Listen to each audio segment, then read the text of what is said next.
네, 오늘은 보이는 사명에 충실하라 그러면 산다.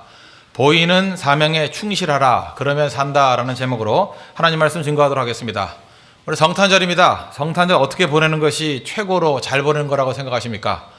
기념한다, 찬양한다, 모여가지고 영광을 돌린다, 다 좋은 얘기겠지만 성탄절을 제일 잘 섬길 수 있는 것은 그 예수님의 뜻을 행하고 예수님 닮아가는 것. 그거보다 더 큰 성탄절을 잘 지키는 모습은 없다고 생각합니다. 오늘 예수님의 마음이 무엇이었습니까? 2장 5절 보니까 너희 안에 이 마음을 품으라 곧 그리스도 예수의 마음이니. 그러니까 성탄절 제일 잘 보내는 방식은 어떤 방식이냐? 예수님의 마음 품는 것입니다. 예수님께서 우리에게 말씀하시기를 말씀을 품으라 이렇게 얘기하지 않았습니다. 또 예수님의 행동을 품으라 이렇게 얘기하지 않았습니다. 마음을 품으라. 무슨 얘기입니까? 이 말씀을 품거나 행동을 품으라 이런 것은 흉내가 가능합니다. 가짜면서도 이렇게 하는 척 하는 게 가능해요. 근데 마음을 품으라 이건 흉내가 안 된다는 것입니다. 왜 그렇습니까? 본질이기 때문에 그렇다는 거예요. 그럼 예수님의 마음이 무엇이겠습니까? 한마디로 요약하면 낮아지는 마음입니다. 겸손한 마음. 예수님은 나는 마음이 온유하고 겸손하니 그랬잖아요. 예수님의 그 겸손한 마음 그거 배워야 된다는 것입니다. 오늘 6절부터 8절까지 보십시오. 예수님의 낮아지심 이렇게 묘사합니다. 그는 근본 하나님의 본체시나 하나님과 동등됨을 취할 것으로 여기지 아니하시고 오히려 자기를 비워 종의 형체를 가지사 사람들과 같이 되셨고 사람의 모양으로 나타나사 자기를 낮추시고 죽기까지 복종하셨으니 그 십자가에 죽으심이라. 예수님이 하나님이셨다는 겁니다. 그런데 낮아져서 인간이 되셨고 인간 중에서도 가장 낮은 모습인 종의 형체를 가지셨고 또 거기에서 끝나는 게 아니라 십자가에 달려 죽기까지 낮아지셨다. 자꾸 낮아지셨다. 그러니까 우리 복잡하게 생각하지 말고 예수님 닮아가는 모습이 무엇입니까? 우리도 자꾸 낮아지는 거예요. 낮아지고 이제 됐습니까? 아니 더 낮아지고 이제 됐습니까? 더 낮아지고 이제 됐습니까? 죽기까지 낮아지고 이게 예수님 닮아가는 것입니다. 예수님께서 이 마음 품기를 원하셨다라는 것입니다. 낮아지려는 힘 이게 성탄절에 우리가 예수님께 가장 큰 영광을 돌릴 수 있는 하나님 백성들의 자세라는 것입니다. 이거 원래 주셨던 말씀이 빌립보 교회죠. 빌립보 교회는 어떤 상황이었습니까? 문제가 있었는데 하나 되지 못했던 것 같습니다. 2장 2절을 보십시오. 마음을 같이하여 같은 사랑을 가지고 뜻을 합하여 한 마음을 품어. 한 마음 된 교회에 이런 메시지 줄 리가 없죠. 마음을 같이하여 뒤집어 얘기하면 무슨 얘기입니까? 마음이 하나가 아니라는 거죠. 같은 사랑을 가지고 뜻을 합하여 한 마음을 품으라. 한 마음이 아니라는 것입니다. 그러니까 한 마음 품어야 된다. 우리 빌립보 교회, 우리가 사도행전이나 이런 배경들을 보면 알 수 있죠. 이 교회는 어떤 교회냐면 지극히 여성적인 교회입니다. 그 여성들이 많이 모이다 보니까 여성들은 남자보다 더 악하다 그 얘기가 아니에요. 여자들은 남자보다 표현력이 풍부합니다. 그래서 좋은 거를 표현할 때도 풍성해져요. 그러나 나쁜 것을 표현할 때도 풍성해집니다. 그래서 겉으로 드러날 때 제가 볼 때 시기 질투는 남자가 더 심합니다. 남자가 질투하면 죽여버리잖아요. 여자들은 기껏해야 끄댕이냐 이거밖에 더 돼요? 남자의 질투가 더 심할 수 있습니다. 남자 시기 질투 그거는 거의 살인까지 이를 수 있는 그런 것이 남자의 질투인데 여자는 거기까지는 잘 안 가는 것 같아요. 그런데 문제는 뭐냐? 남자들은 그걸 가슴에 품고 있다가 칼을 가는데 여자들은 즉각적으로 표현을 하잖아요.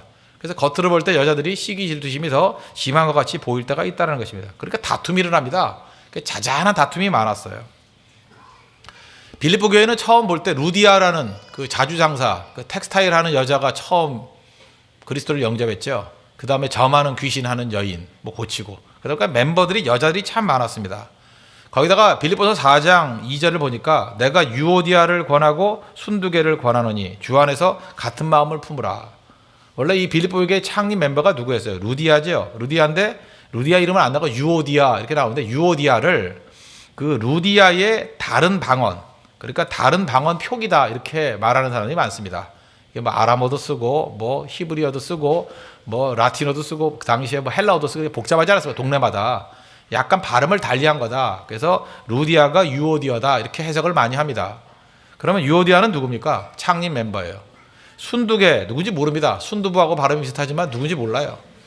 근데 어떤 새롭게 들어온 여자 성도가 계셨는가 봐요. 근데 이분이 굉장한 리더십을 가지고 아마도 이렇게 그 주도권을 행사하려고 그랬던 것 같습니다. 그러니까 쉽게 얘기하면 이거죠. 주도권 싸움이 벌어졌다는 거예요. 유오디아와 순두개 싸움이 벌어졌습니다. 그 유오디아는 뭐라고 얘기했겠습니까? 굴러 들어온 돌이 어디 박힌 돌을 빼내려 그래. 그럴 때 또 순두개는 또 뭐라 그러겠어요? 물갈이 해야 돼. 그죠? 이런 식으로. 다툼이 벌어졌다는 것입니다. 그런데 이 교회가 하나 될 수 있는 방법이 뭐라는 거예요? 마음이라는 거예요. 마음. 너희들이 마음이 하나 되지 아니하면 무슨 어떤 것 가지고도 도저히 하나 될 수 없다라는 것입니다. 3절을 보십시오. 아무 일이나 다툼이나 허영으로 하지 말고 오직 겸손한 마음으로. 마음이 하나가 돼야 된다는 거예요. 우리 가운데도 하나 되지 못하는 이유 중에 하나가 무엇입니까? 마음이 하나 되지 못했기 때문에 그렇다는 거예요. 어떻게 하면 하나 될 수 있습니까? 겸손함만 있으면 어딜 가나 하나 되게 만드는 능력이 있다는 것입니다. 하나 되면 강력한 거 아시죠? 물방울도 모이면은 그저 강해지잖아요. 물방울 아무것도 아닌데 모이면 발전을 할 수 있는 그런 강력한 힘이 되지 않습니까? 동전도 모여 보십시오. 뭐 비행기에서 그 외국 갔다가 이렇게 낙전들이라 그러죠. 이렇게 쓰다가 남은 동전들. 그거 모아가지고 지난번 대한항공하고 아시아나 이렇게 얘기를 들어보니까 그게 뭐 몇십억이 되더라고요. 뭐 17억이 됐다는 회사도 있고. 그 낙전들이요. 그 제일 많이 모으는 그 항공사는 싱가포르 항공인 것 같은데 뭐 엄청나게 모으더라고요. 그러니까 아무것도 아닌 돈전, 낙전 갖고도 모이니까 엄청난 힘을 발휘하지 않습니까? 어떤 사람은 그런 얘기 하더라고요. 난 들어보진 못했지만 모기도 모이면 천둥 소리를 낸대요. 모기들이 단합대 해가지고 그죠? 모기 소리를 막 앵하고 내면은요 천둥 소리가 난다. 그게 무슨 얘기입니까? 그만큼 모이는 힘이 중요하다는 거죠. 그 하나님 백성들이 하나님의 그 뜻이 뭐예요? 예수 그리스도의 마음을 품고 하나 되라는 거죠. 하나 되게 말하면 이렇게 강력한 힘을 발휘할 수 있다는 것입니다. 그런데 그걸 못하게 만드는 것이 마귀의 유혹이라는 거예요. 왜요? 낮아지는 마음이 없기 때문에. 예수의 마음을 품지 않았기 때문에. 그래서 우리가 성탄절에 예수님께 드릴 수 있는 최고의 선물, 예수님 닮아가고 따라가는 것인데 더 낮아져야 됩니다. 낮아지면 능력이 나타나기 시작한다는 것입니다. 그럼 낮아지는 방법이 무엇이냐? 그 기다림이 제일 중요하다고 생각합니다. 낮아진다. 그냥 뭐 마음을 어떻게 웅크리면 낮아지는 게 아니라 기다릴 줄 아는 게 낮아짐이라는 것입니다. 그러니까 우리의 마음이 두 가지 마음이 있죠. 예수 그리스도의 마음이 있고 내 마음이 있고. 그래서 내 마음대로야 뭐 이런 말 많이 하잖아요. 나의 마음이 있어요. 우리가 대부분 기다리지 못하는 이유가 뭐냐면 예수 그리스도의 마음을 가지고 뛰려고 하지 않고 내 마음대로 뛰려고 그래요.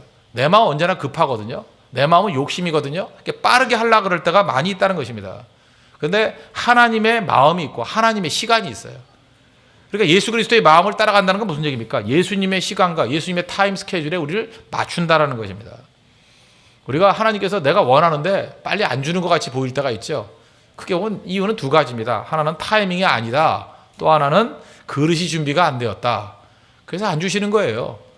그러니까 둘 중에 하나니까 뭐 대개 보면 거기에 맞추면 됩니다. 타이밍이 아니다. 그러면 더 좋은 타이밍에 주시겠지. 기다리는 게 겸손함이거든요.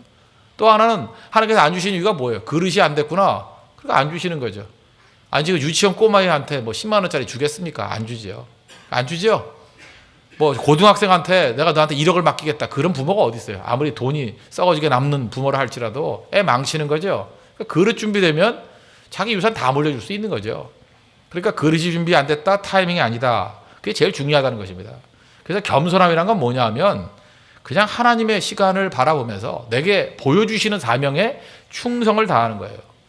하나님께서 우리가 보여주신 것들이 있거든요. 그 보여주시는 것에 대해서 헌신하는 것. 그게 겸손함이고 그게 기다림이라는 것입니다. 어떤 일본의 산간 농촌에 그 채소 농사를 하던 아버지와 아들이 있었답니다. 그래서 이 채소 농사 지은 걸 도시 장터에 가서 팔아야 되는데 거리가 좀 멀었는가 봐요. 뭐 옛날이니까 그저 어떤 그 차가 없으니까 달구지 같은 거를 몰고 가가지고 하루 꼬박 걸리는 거리였답니다. 근데 이제 아들은 급한 거예요. 채소의 특징이 무엇입니까? 일찍 가서 팔아야 비싼 값에 팔잖아요. 저녁 늦게면은 백화점 같은 데 가보십시오. 그죠? 하루 지나갈 때 이제 떨이를 팔아버리잖아요. 채소 같은 거. 그죠? 신선도가 중요한 거니까. 빨리 가야 됩니다. 빨리 가야 됩니다. 근데 아버지는 느려 터지더라는 거예요. 그죠? 늦장 부려가지고 좀 늦게 떠나게 됐대요. 이러다가 돈도 못 봅니다. 이러니까 우리가 가난하죠. 이러니까 우리 산골에 살죠. 아들이 화가 단단히 났습니다. 좀 늦게 떠났는데 중간에 가다가 또 아버지가 그러더라. 늦게 깬 주제에. 그죠? 뭐라 그러냐면 가다 보니까 그 큰아버지 집이 있더라는 거예요. 야, 큰 집에 잠깐 들렸다 가자. 우리 형님 뵌 지 오래됐다. 너도 큰아버지에게 인사해야지. 아들이 화가 나죠. 아버지 그러지 않아서 늦었는데 지금 어딜 가자는 얘기입니까? 아무리 큰아버지 집을 지나간다 할지라도 그냥 지나가야지 무슨 인사입니까? 늦었는데. 근데 아버지가 아니라고 우깁니다. 예, 가가지고 인사하자. 돈도 중요하지만 친척 간의 정이 더 중요한 거야. 들어가서 잠시 또 인사했답니다. 시간 또 지체됐죠.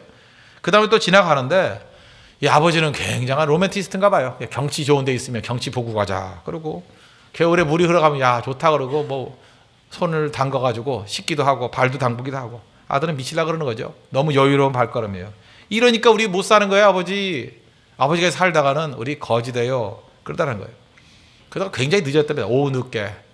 지나가다 보니까 그 수렁에 소가 빠져 있더라는 거예요. 그래서 주인이 빼려고 굉장히 노력하더라는 거예요. 저거 도와주자.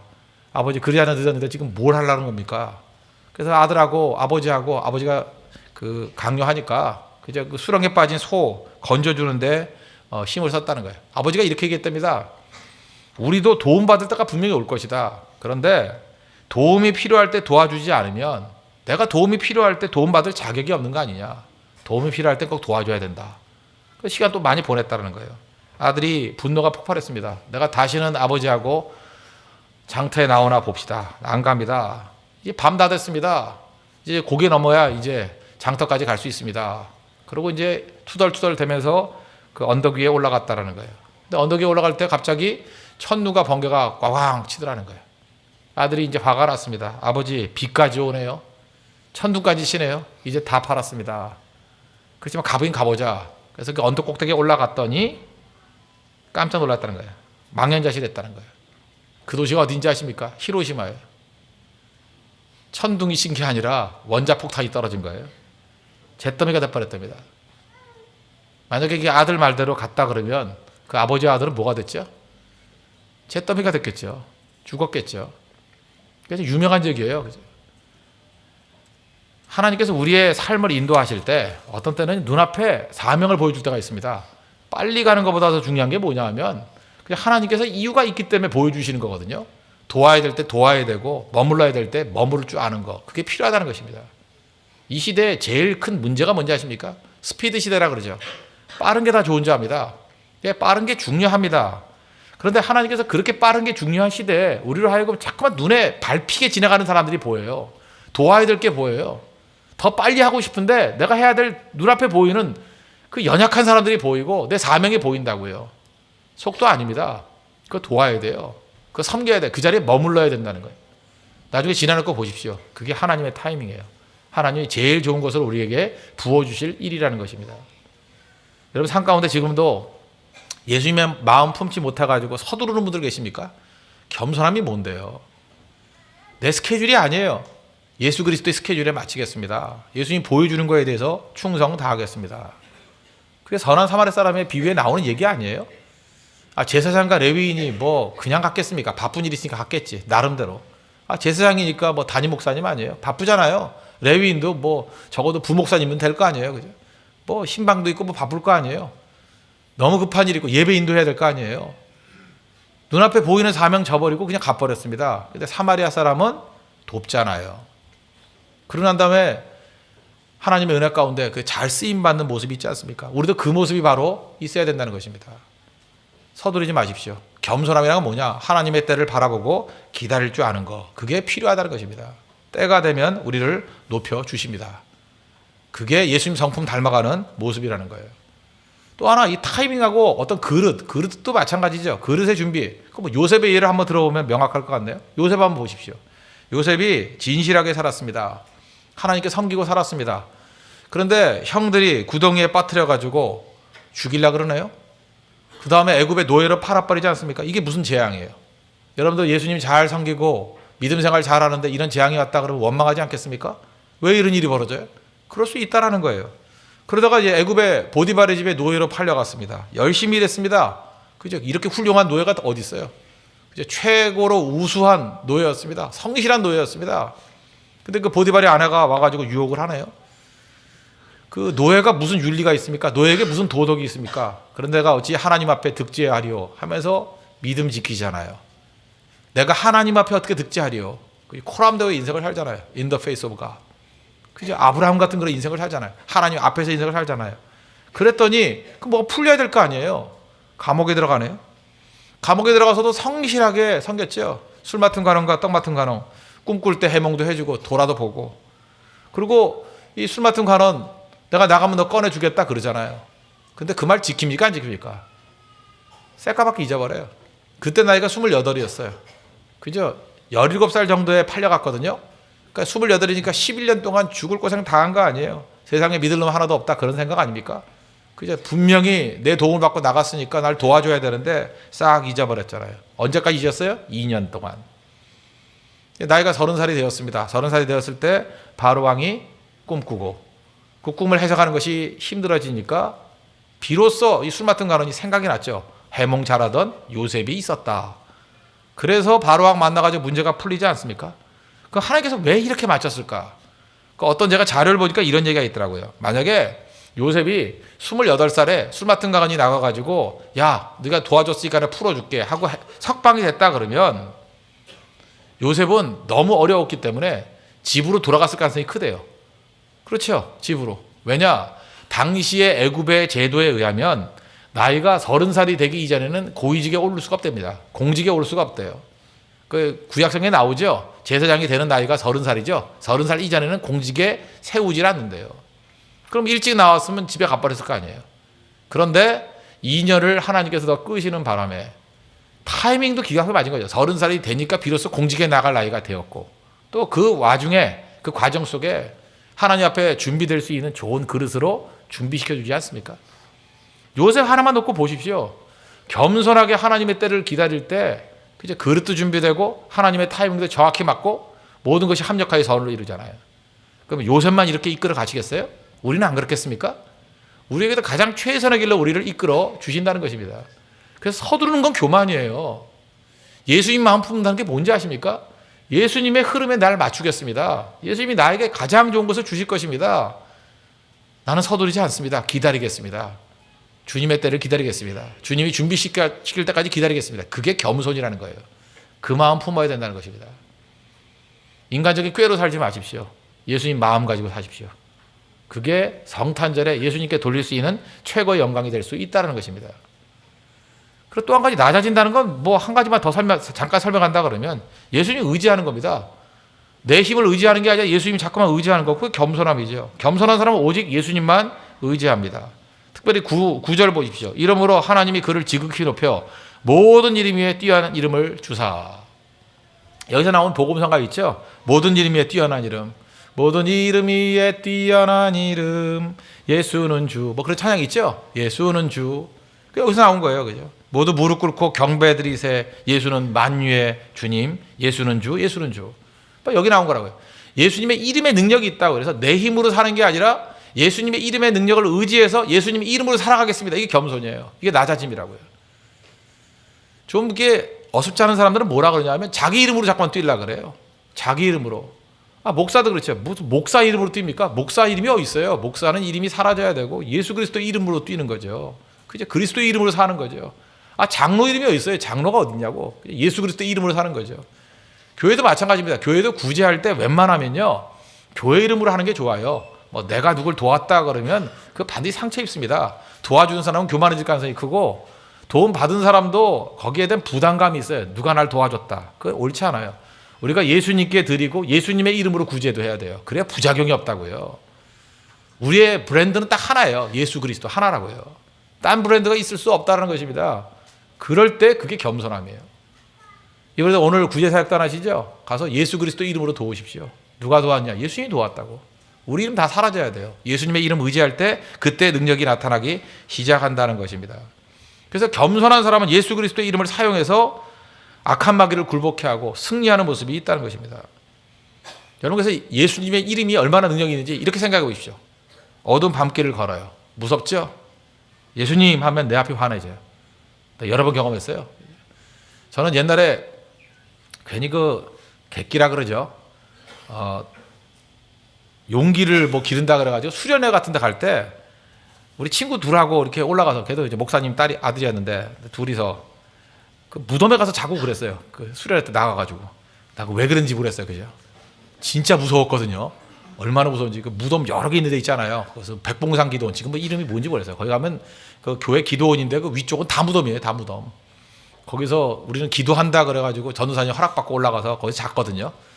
기도를 밤새도록 할 수 없잖아요. 조금 하다가 자는데 그때 뭐 자냐 뭐 그때 그 이름이 그냥 헌석이었는데 헌석아 자냐 뭐 안 잔다 이러면서 그냥 버티들고 있는데 그때 우리가 불렀던 이름이 뭐냐 예수님. 그때 환해져요 진짜. 뭐 빛이 내려오는 것 같아. 뭐 그런 거 제가 많이 느꼈어요. 그다음에 깊은 실망과 좌절과 낙담 당할 때 예수님 이름 불러보세요. 힘이 생기다고 힘. 그게 가장 겸손한 백성의 모습이라는 것입니다.